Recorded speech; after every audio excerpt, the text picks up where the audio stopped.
Hola, en este video veremos los criterios de divisibilidad de un número y para qué nos son de utilidad. Pues bien, los criterios de divisibilidad de un número nos son de utilidad al momento de calcular el mínimo común múltiplo y el máximo común divisor de dos o más cantidades. Vamos a ver en qué consiste cada uno de estos criterios. El primero de ellos es la divisibilidad entre 2. Y este criterio nos indica qué números los vamos a poder dividir entre 2. Y estos números son aquellos cuyo último dígito sea par o sea 0. Por ejemplo, el 508 termina en 8 o su último dígito es 8. Contamos el último dígito de izquierda a derecha. Como el 8 es un número par significa que termine en 2, 4, 6 u 8. En este caso, el 508 pues termina en 8. Por lo tanto, al 508 lo podemos dividir entre 2. El 100 termina en 0 o su último dígito es 0. Por lo tanto, al 100 también podemos dividirlo entre 2. Para la divisibilidad entre 3, debemos de sumar los dígitos del número.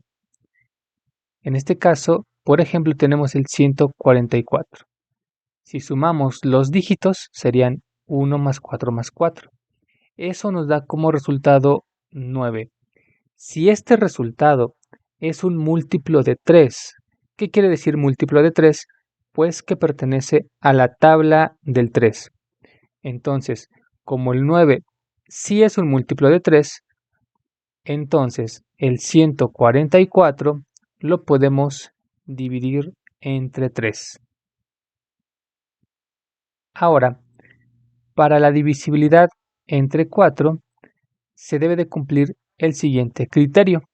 Todos aquellos números que terminen con doble cero o que terminen con un múltiplo de 4. Los últimos dos dígitos, múltiplo de 4. Si, por ejemplo, el 3100 termina en doble cero y el 8328 termina en 28. Y el 28 es un múltiplo de 4. Lo mismo que el caso anterior, múltiplo de 4, pues significaría que pertenece a la tabla del 4, en este caso el 28. Por lo tanto, ambos números son divisibles entre 4. Para la divisibilidad entre 5, nos debemos de fijar que el número termine en 0 o en 5. Si termina en 0 o en 5, significa que podemos dividir a ese número entre 5. Por ejemplo, el 850 termina en 0, por lo tanto lo podemos dividir entre 5.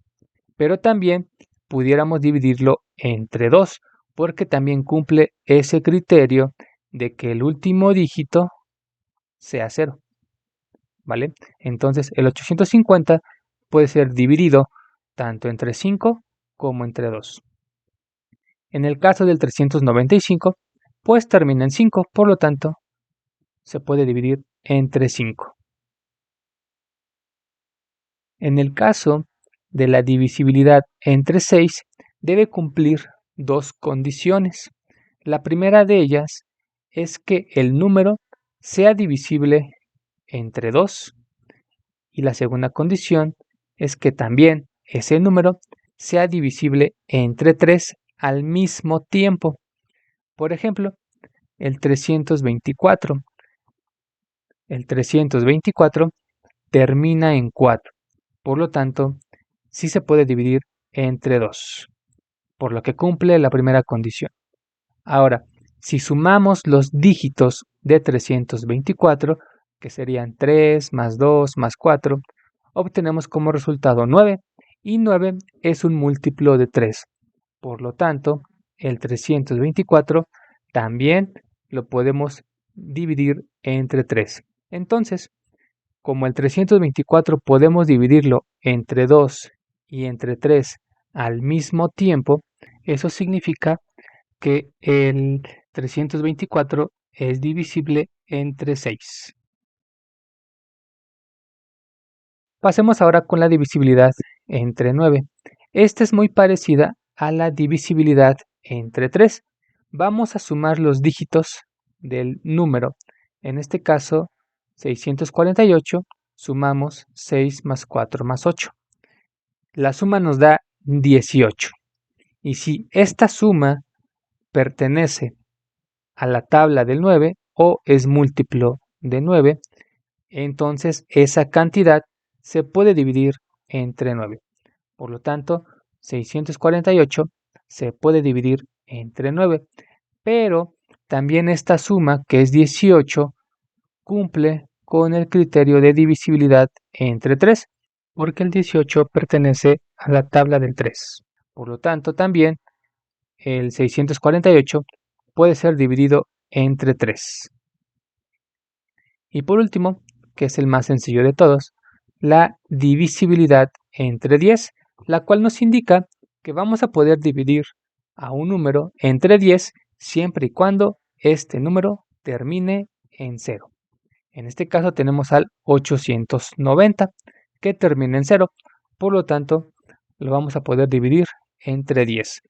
Pero también, recordando los criterios anteriores, el 890 también puede ser dividido entre 5 y entre 2.